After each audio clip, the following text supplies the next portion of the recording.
What is going on, everyone, and welcome back to the Star Wars Exchange for another week. But it's not the usual lineup today.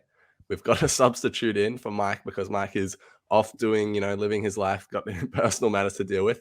But I think we've got an even better replacement. I think we should replace Mike with him. No, joking. But we have our favorite I guest on, Parks. endorse How that. are you? I'm great. Wouldn't be the first time that I've impersonated a member of the Star Wars Exchange, as you may remember from the April Fool's bit of hijinks that we did once. But no, I'm great. I'm excited to be here, and I was looking forward to coming on as a guest, but now I'm on as a substitute co-host. So Yep, that's let's a go. promotion in my book. And just like the Imperials in this episode, like who wouldn't want a promotion? So Yep, exactly. No, we will miss Mike dearly, but Parks is a great replacement, I'm sure. But yeah, I guess first of all, before we get into anything, obviously talking spoilers for Andor, if you haven't watched episode 4 or just the series in general, go do that before you listen to us talk about it for an hour. But yeah, Parks, what have you actually thought of Andor so far? I've seen you've had a lot to say in the Twitterverse about it, so let the yeah. listeners know, what have you been thinking about it?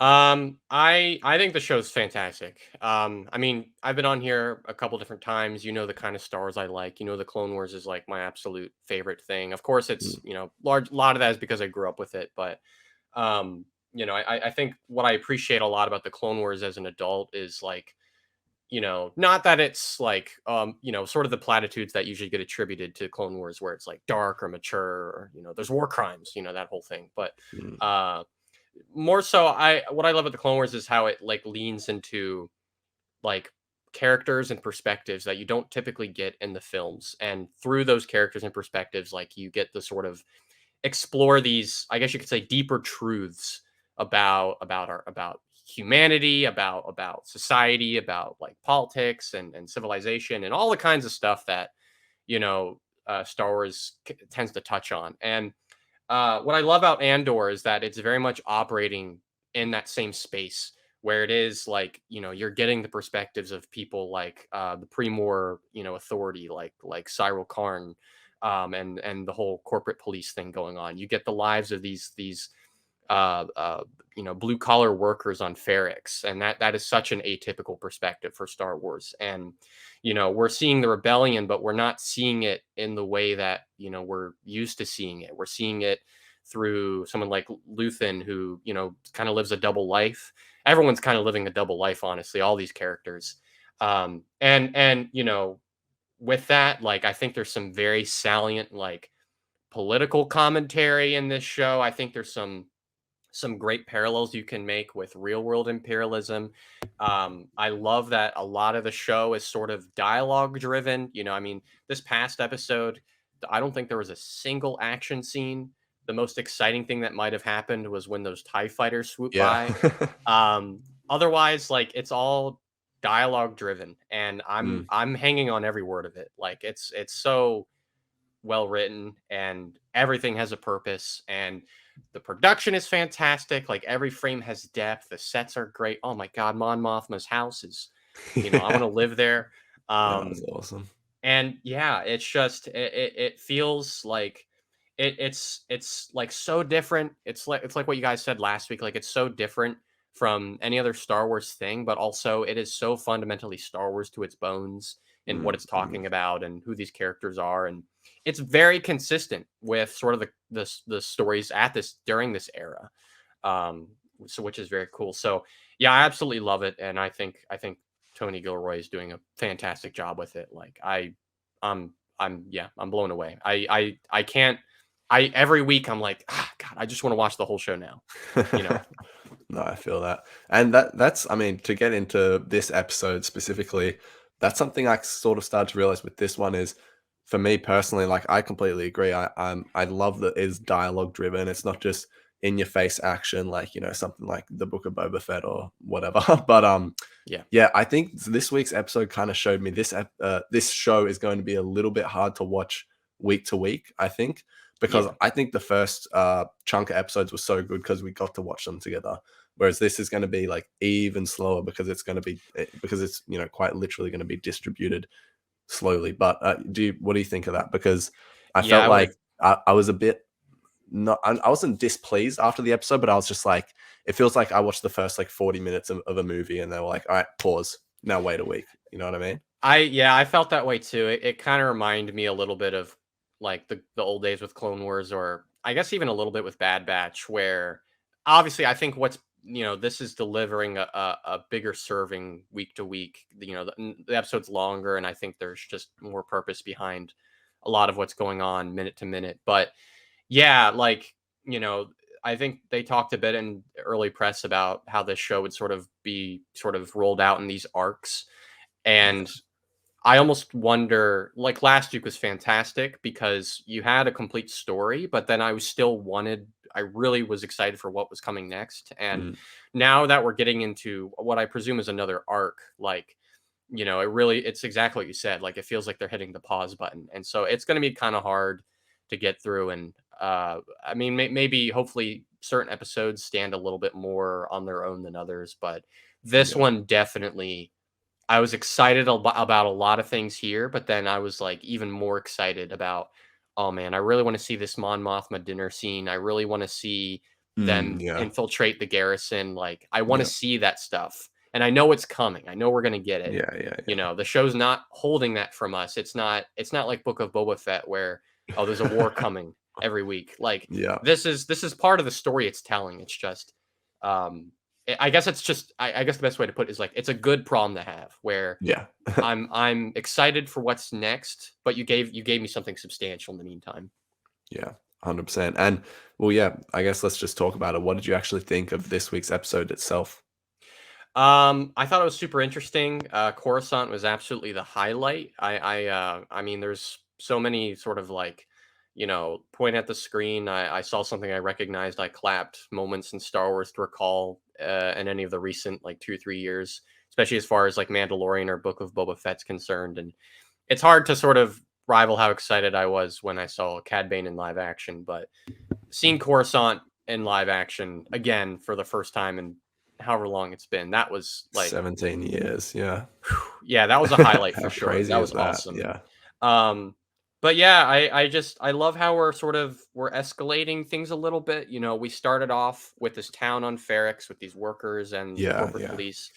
Now things are trying to escalate a little bit. We're getting into a rebel cell doing this job.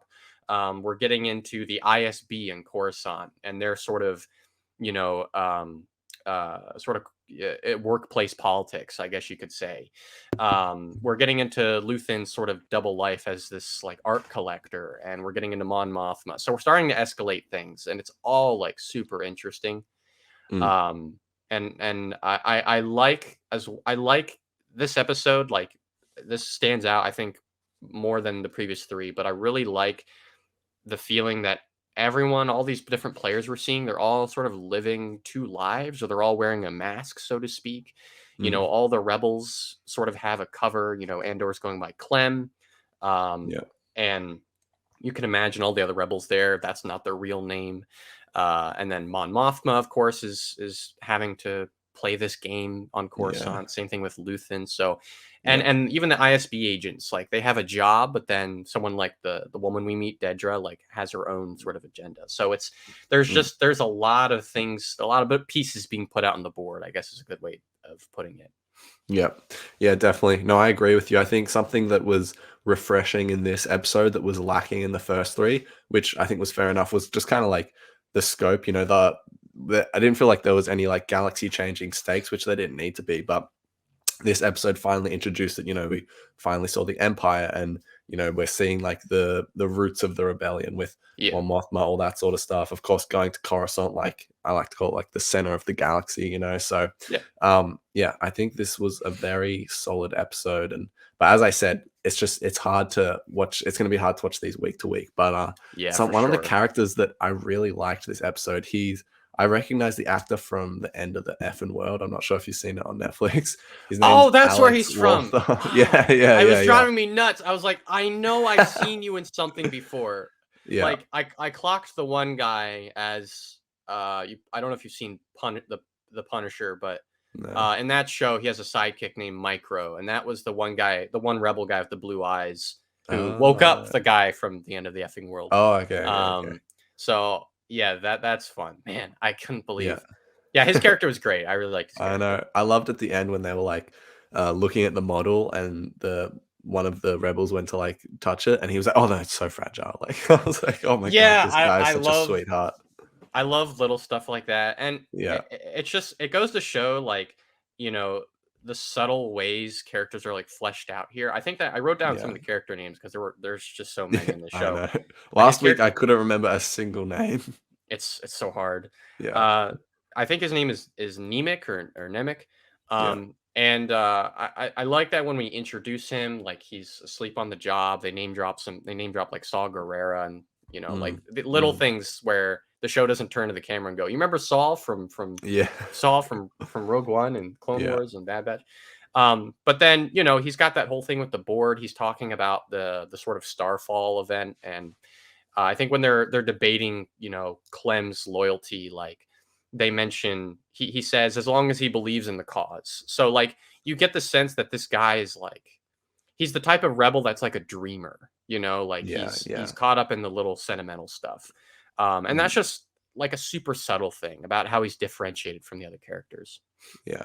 No, exactly. And I just like you say, he was the only one who was obviously like backing Cassian up and the Yeah, one that was like, you know what, I want to believe that he's here for the right reasons and yeah, like all that sort of and I thing. love his Like, little hat as well. Like, yeah. Oh, I so know, good. I know. But I can't help but think like that, like he's just gonna die in the heist because this show is like so dark and like broody. It's gonna be like the one hopeful character, of course, is just gonna like bite it probably. I feel like that's my There's no prediction. But way.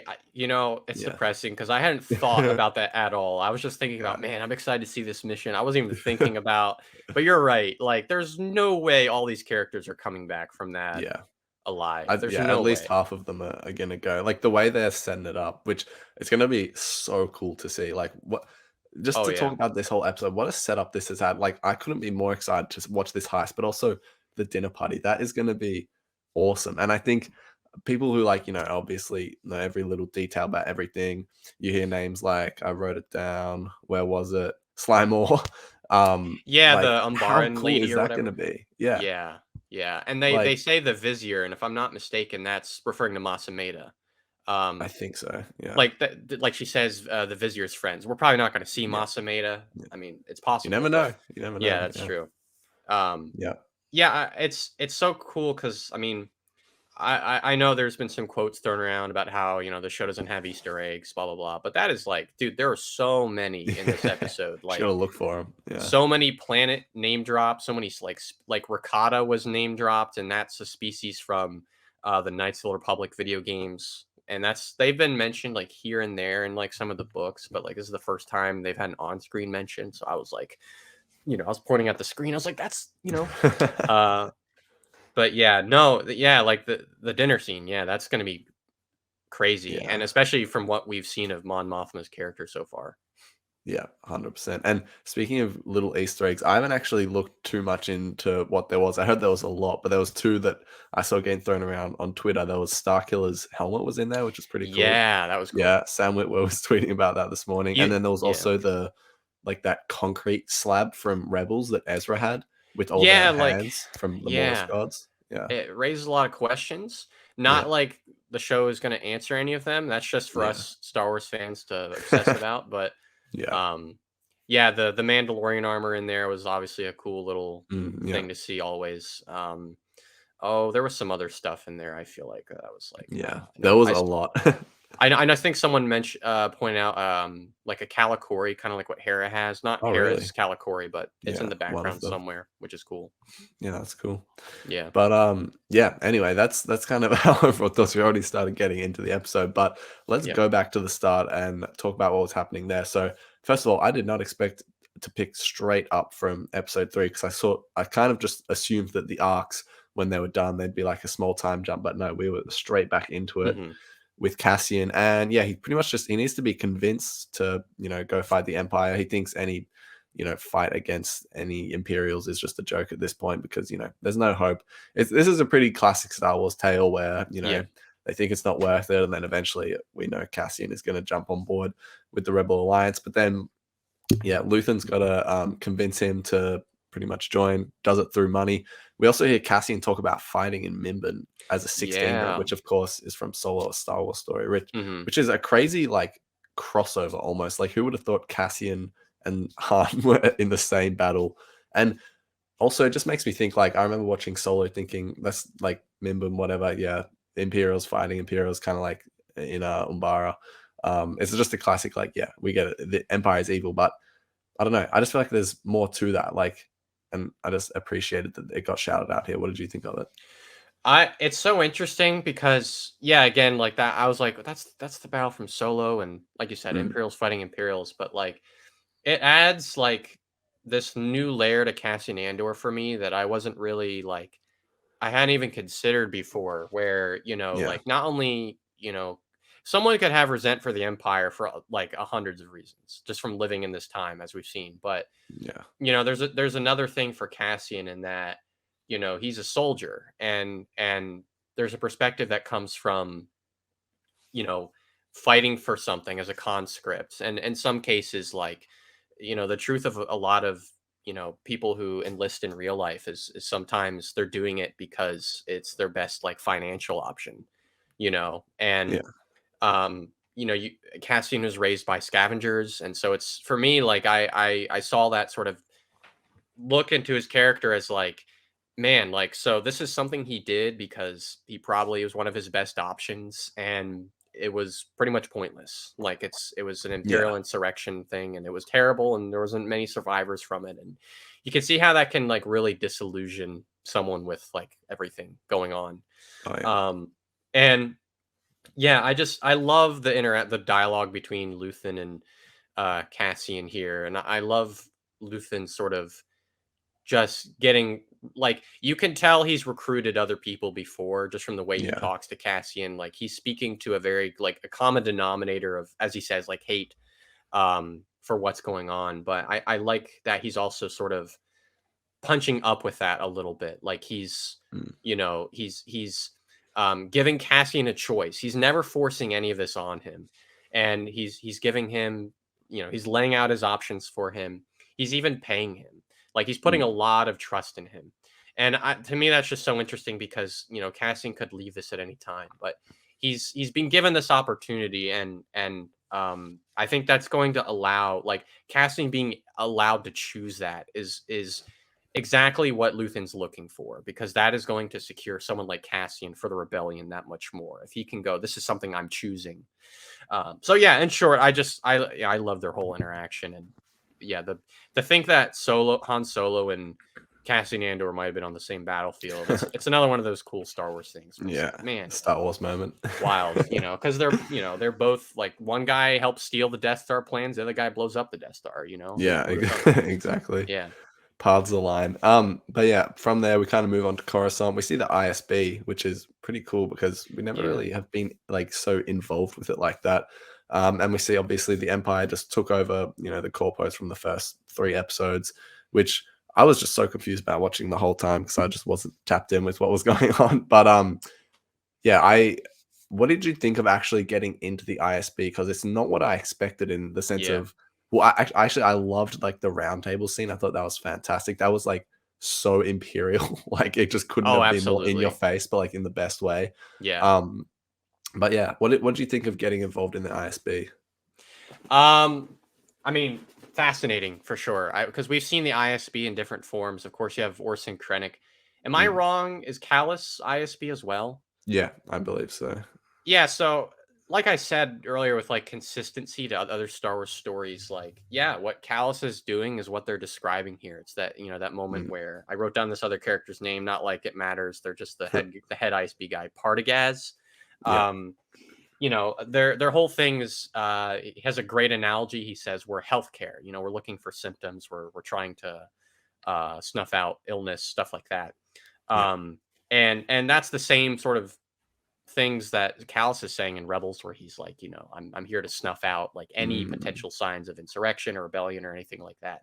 So obviously he's taking Callus is a type of ISB that guy takes a more involved role, but what we're seeing here, I think, is like you're seeing a conflict between this agency that is set up to serve the Empire's interests first and foremost, but then it is filled with people who have ambitions of, making these leaps at power.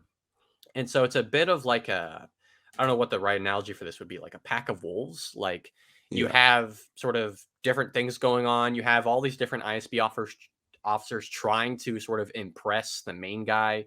Um, but he's calling them out on stuff. And again, there's more Easter eggs in the scene, like Arvala. There's a bit at the end with Scarif, and Mm, mm. it's like, yep, I get it. But yeah, and also, Dedra, which is the blonde ISB officer that we sort of focus on throughout this episode. Like, um, you can see that with her too, sort of as the episode progresses, sort of making this like career move. But you also get to see all the kinds of ways that the ISB sort of keeps these guys in line in a way. Like, there's the scene, and sorry if I'm jumping ahead here. No, no, no, go for it. It's kind of related, I guess, but um like there's a scene towards the end where he's talking about like you haven't submitted like your quarterly report or something like Mm, that. And then after like scolding her basically for trying to make this power leap, he like throws in a little compliment. Like, by the way, I was impressed with how you handled this thing and this thing. We'll throw more work that way. Like what we're yeah, seeing here is a very psychologically, emotionally manipulative workplace. yeah, Um, and it's like again, like it's so subtle. Like it's not, mm, like the people like it's not how you typically expect. You're almost ready for someone like Darth Vader to walk in and start choking one of these guys and tell them what to do. But it's not. It doesn't work that way. Like mm, this is like almost like the very human level that imperialism sort of operates at, which is so fascinating. yeah. And obviously all it's really well written. Yeah, no, absolutely. I think I just enjoyed this sort of part of the narrative throughout the whole episode.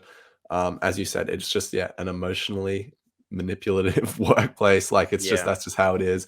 Her little competition with that other fella the whole time, like that's like it's just I don't even know who I'm like barracking for in the sense because I'm like, well, I kind of want the guy to end up getting his way because then he's not going to find the rebels or that sort of business. But um, yeah, no, I just enjoyed this whole story, and I think a part of it, well, not a part of it, but something else that became because of all of this was what was the guy's like the leader of the corpos from the last arc? What was his name? Was it Oh, like Cyril Karn. yeah, Cyril Khan? We Yeah, kind of that find guy. out what happened to him, and he like loses everything because of this.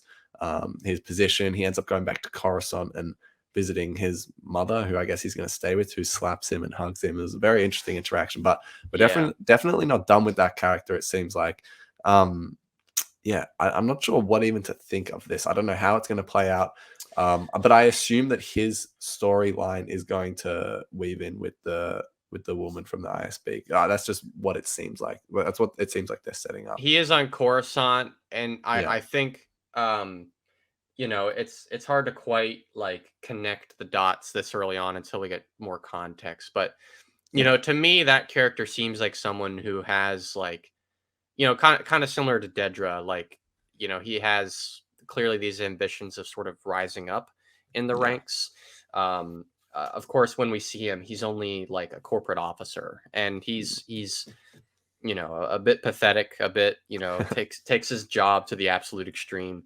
yeah, But he clearly like he does that because he's sort of he has aspirations. He has mm, sort of a dream of carrying out like this very warped vision of justice, yeah, and serving this cause when everyone else around him doesn't really care about that, in the sort of corporate police. But yeah, I love like I his character is just so interesting to me because like it's the type of character we've never really had in Star Wars before, where it's like you're seeing functionally he's like the imperial officer who's calling shots, who's putting people in their place, who's trying to thwart these rebels. But then we get to see something that we've never seen with any of these characters before, and that's we get to see this guy go home and hug his mom. Like yeah, it's such a small, like surprisingly powerful thing I for me, because like mm, it's humanizing the bad guy a little bit, which is something I think, you know we sometimes are apprehensive to do. Like we see someone who's, doing something evil, doing something poor intentioned, and we sort of dismiss them as you know, this guy's a complete like sycophant for the empire or Yeah. whatever. But Yeah. the truth is, like, he has a mom, like he has someone who cares about him. I mean, obviously they have some sort of complicated sort of relationship. She slaps him right as he enters, but um, and with that, I love that his only line of dialogue in this episode, he doesn't say anything when the ISB's True. there. Yeah. His only line of dialogue in this episode is "mother." Yeah. So I'm like he's one of my favorite characters in the show. It's Yeah. just like such an interesting like yeah, let's take this typical type of bad guy, but let's like humanize him a little bit. Yeah, no, definitely. Nah, super interested to see where that one goes. I don't know how they're gonna like interject his story into the larger narrative. I'm sure they'll find a way, Yeah, but because right now it feels really separated, I suppose. But it is. Yeah, yeah, but I had no idea how they were gonna interject Mon Mothma. And I thought they did that perfectly. Speaking of, yeah, let's get to that part of the episode. So obviously, Luthen has to drop Cassian off, does all that, gives him a kyber crystal, which I thought was pretty interesting. yeah. Little parallel with Jin so I thought.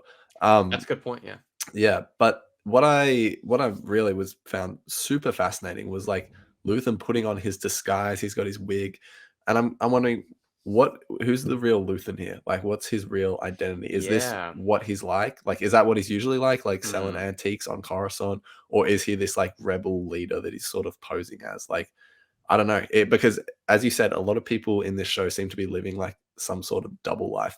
Probably my Yes. favorite scene in the whole episode was when Mon Mothma and him were like walking to like the back of the store, and then they had that like really intense like 20 The second conversation. the camera Yeah.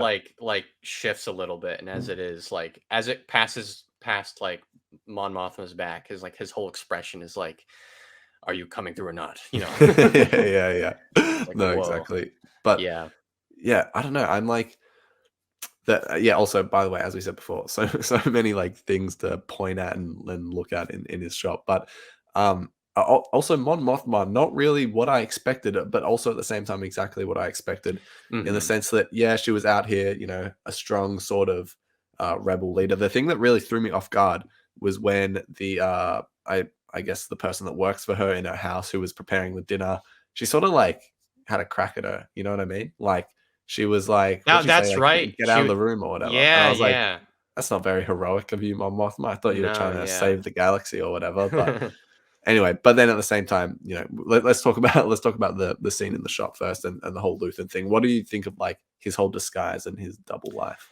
I mean, I love that scene where he's putting on the whole disguise, like he's putting on the Yeah, wig, and then he's like cracking a smile. Like you can see he's slipping into that. He's slipping into this art dealer mode, or whatever that was. And um, yeah, like it is so interesting because you have so many like I get the impression that there's just we spent a lot of time with Luthen so far, but I feel like there's just so much about him we have yet to learn and might learn because yeah, I mean, even when Cassian is with what's her face, Vel, she's like, don't ask about him. Don't bring him up. Like, yeah, I can't yeah, this we're not talking about him. Like there's almost so much like a lot to him we don't understand. And um yeah, like he plays that role, lives in that life really well. Hams it up as the art dealer. And I gotta say, like, I love Stellan Skarsgård's like performance here. oh Like, yeah, he just absolutely eats up the character. yeah, And yeah, like um with Mon Mothma, like, it's interesting you bring up that bit where she's like taking the crack at the helper that's walking in. Like, you get the sense like we've said, like living double life, but you can sort of see as well, like on the surface, she has to do so much to keep it together, to keep her composure, because if she doesn't, like she gives her enemies in the Senate or her, these people who are spying on her in her real life, like yeah, a reason to suspect something, or a mm, reason to like, you know, call her out or get her in trouble basically. And so she is like, you could see in that scene when she's talking to Luthen and she's talking about how she goes to the bank and everyone's like completely new faces there. Like she's living a really intense life. Like Yeah. people are Yeah. out to get her. And um She can't like even trust her own driver or whatever it was. yeah. And Yeah. I get the sense like that's only going to escalate and we're only going to Yeah. see that sort of pressure clamp down on her more. I know one really fun connection people pointed out, which in my opinion is a little more than an Easter egg because I think it's something the show might touch base with once in a while. She mentions the Gorman shipping lanes when she's talking to Mm, her husband, yeah. and like I think when she's first introduced in Rebels, like over hologram, she talks Yeah. about how the Emperor is like massacring these people on Gorman. So you can see Yeah. that conflict years later has not improved, Yeah. um, and it's sort of an inciting thing for her to leave. And I mean, that whole bit where she's talking to her husband too is like so telling because I mean, obviously, what a jerk that guy is. Like, let me just invite like people who like keep you awake at night Yeah. over for dinner, and also let me just sort of do that to laugh in the face of like these good causes you care for. Like, clearly this is that's not the kind of life this guy cares about, um and she says like these people try to undo everything I do, so you could sort of get a sense of the sort of political conflict going on in the Imperial Senate. It's like we're probably obviously we're going to see more of that, but I just I like the idea now that it's not totally like you know, what the empire controls everything, they make all the laws, blah blah blah blah. Like there's actual sort of you have people like Mon Mothma, granted not many people like Mon Mothma probably who are, trying to pass legislation in the other direction. Yeah. So there's a bit of a conflict there, and it just makes me really excited to see that. Yeah. I think next week's gonna be pretty jam-packed of, like, as we as we keep saying, dialogue, like, the Yeah. conversations and the tension that could go on in that room could be next level, but The one line yeah. she says that I was like, "Ooh," where she was like, "You better hope I'm not paying attention," or something like that, because it's like I can imagine, like, man, you don't wanna get into an argument with Mon Mothma. Oh, man. Um, I can and imagine. it's just so fun to think about this character because, like, we haven't really seen her much, but we have seen her a few times in the Clone Wars, and Yeah. she's, like, one of sort of Padme's, like, closest allies, so you can imagine, like, this is someone who has watched Padme, like, give her speeches and stand up for laws in the Senate, like and now Yeah. she's in that position now where she's sort of at the forefront of that. So, Yeah. um, yeah, and Genevieve O'Reilly, like, of course, it can't be said enough. Like, she does a fantastic job here, and I'm very Yeah. excited to see her. Like, What a story Genevieve O'Reilly has. It's just she had more screen time in this episode than she probably did in Revenge of the Sith. All her cut scenes in that plus yeah, Rogue One, like it's just what yeah, an, I still can't get over how how insane that must be for her. 17 years later, she's playing the character in like as a co-lead in the series.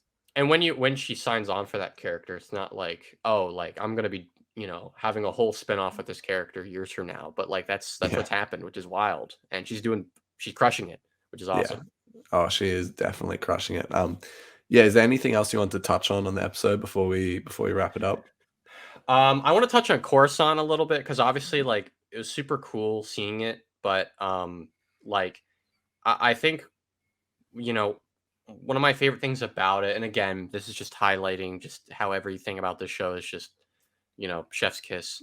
But Yeah, when we see Coruscant like in the prequels, like we see it from the surface. It's the jewel of this galaxy. Like it's romanticized. There's sweeping music whenever we're there. There's streaks of cars flying everywhere. I mean, even when we go down in like the underworld and like Attack of the Clones a little bit towards the beginning of the movie, yeah, like it's still like it's just like this cool like neon lit like nightclub alley that would be cool to live in. And it's only in the Clone Wars that you sort of once we go into the underworld you get a sense of like that actual sort of class disparity going on, and the poor Yeah. people are on the bottom, the more the elite are up top. Mm. And I like here how Coruscant is like, in my from what I was sort of seeing, like it feels like it was portrayed differently than how we see it in the prequels. You know, there's no shots where you have that beautiful like sunrise, sunset in the background. Yeah, I was Um, gonna say it was shot completely differently. They had like these bird's eye view shots. I don't think I ever saw one of those in the prequels. yeah, Like, yeah, it was cool. everything's like grid like everything. You know, there's a big emphasis on like archways and brutalist Yeah. architecture, and to me, all of it felt very like trapping. Like all of the shots and the way Coruscant was shot, it felt very cold. It felt very like monolithic. It felt like very trapping. Like there's that shot where you know, like the side view of we're watching Cyril Karn cross the bridge, and he's just passing through these arches, and I'm like, the dude's basically in like a vertical jail cell. Like, Yeah. so I like the idea that, you know, as the Empire has taken over Coruscant, um, the way it appears is like it seems different to us. You know, and we're, you know, so I just love that, and I yeah, I couldn't be more happy with how they handled Coruscant here. Um, Yeah. and Definitely. some other like quick notes that I wrote Sure. down is this is the perfect show for, I wrote Cozy Boy Fall. Like everyone in this show is just wearing like the comfiest looking sweaters and jackets and coats that you've ever seen. Like I love that everyone, like poncho that Cassian was wearing. yeah, I That love was that. awesome. Yeah. Um, I like the emphasis on sort of like Dedra's face when she's in those Imperial scenes, like Mm. especially like the tenseness of her expression, and like whenever you know, well when the sort of head ISB guy's done talking, like that big sigh of relief she takes is so telling. Yeah. Um, and I also I want to point this out, like this is an element of not just great like storytelling on the show's behalf, but like this is like great sci-fi storytelling. I love how much when Cassian is walking with Vel, how much they're emphasizing like, you know, this is a day's walk, like, you know, save your breath, like we still have a long way to go. Um, you know, I love how much they're emphasizing like setting wherever we go. Like we spend a lot of time fleshing out Ferrix. I love that this is not just sort of the random planet that Obi-Wan drops down on and his show. Like this is like we're going to be spending time here for a few episodes, so let's get to understand it. Let's understand sort of the traditions of the people. It's just great like sci-fi world building, and I love that stuff. Yeah, um definitely. I think so, just yeah, to add to that, I feel like this show does feel like so sci-fi. You know what I mean? Have you seen the yeah, movie Gattaca?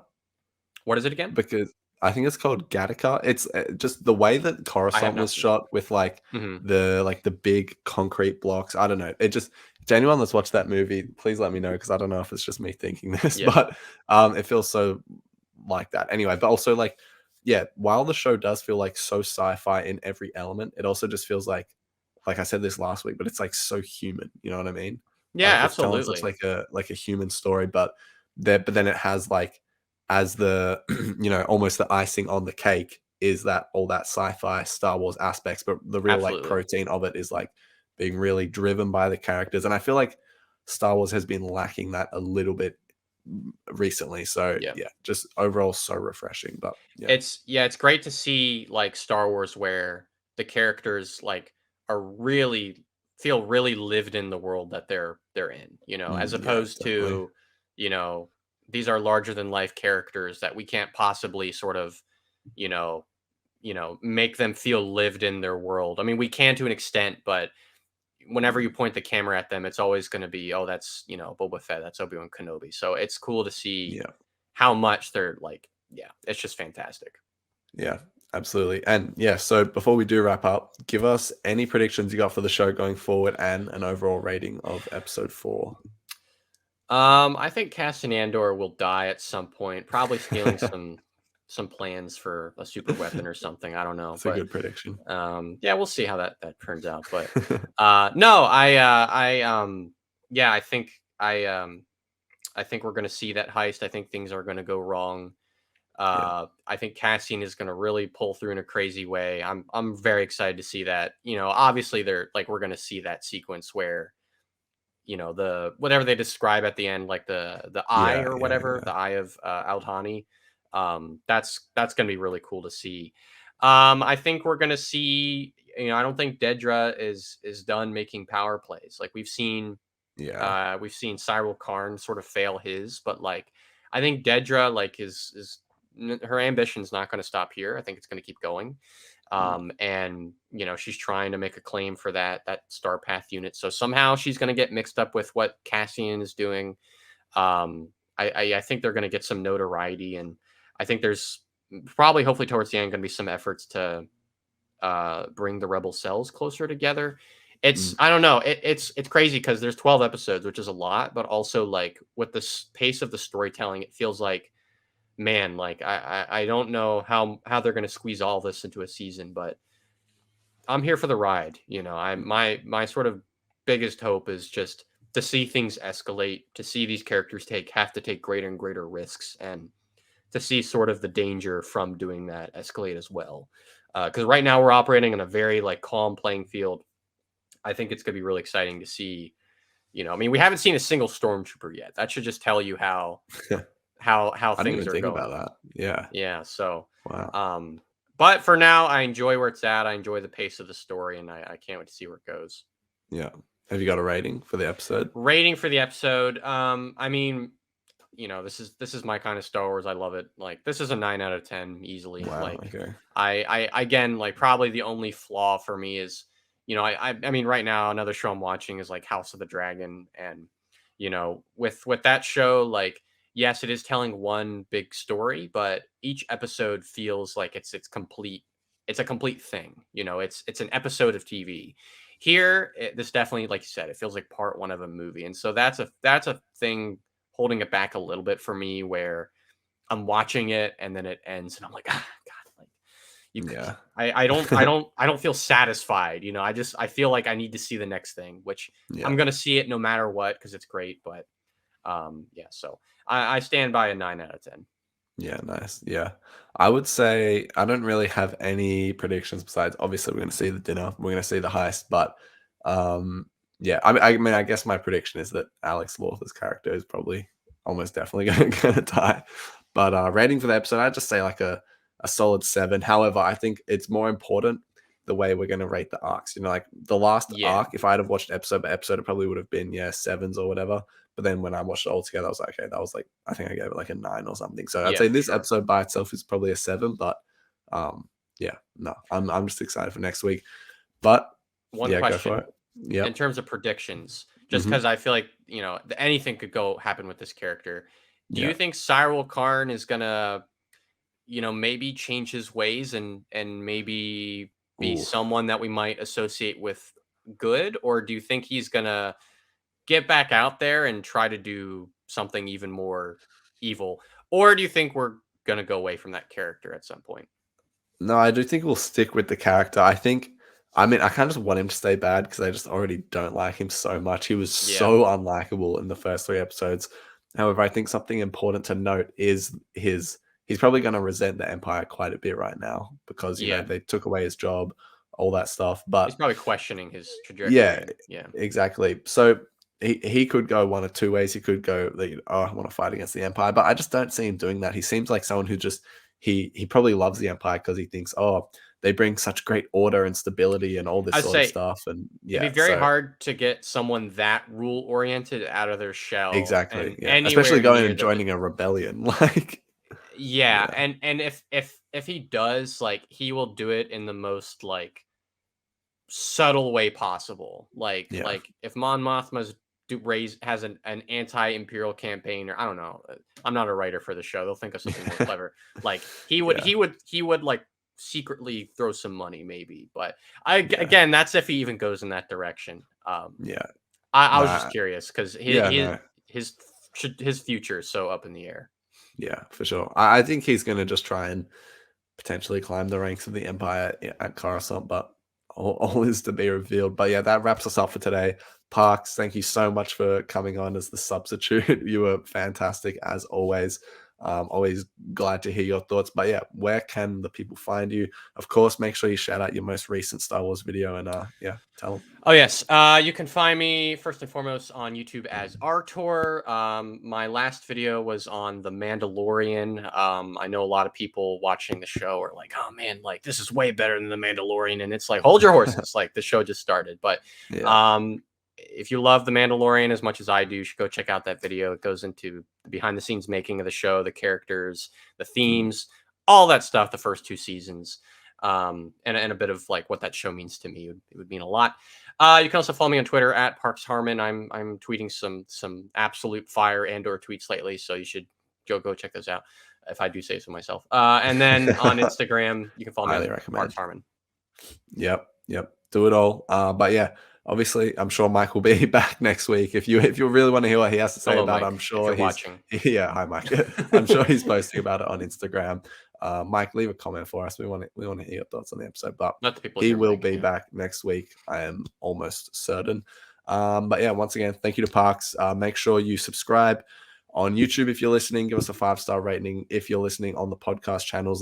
Follow the podcast Instagram page at the SW Exchange. Of course, you can find me on Instagram at Star Wars _exchange. Forgot my handle for a second there. But yeah, thanks very much, everyone. We'll see you all next week for episode 5 review. Until then, may the force be with you all, and see you later.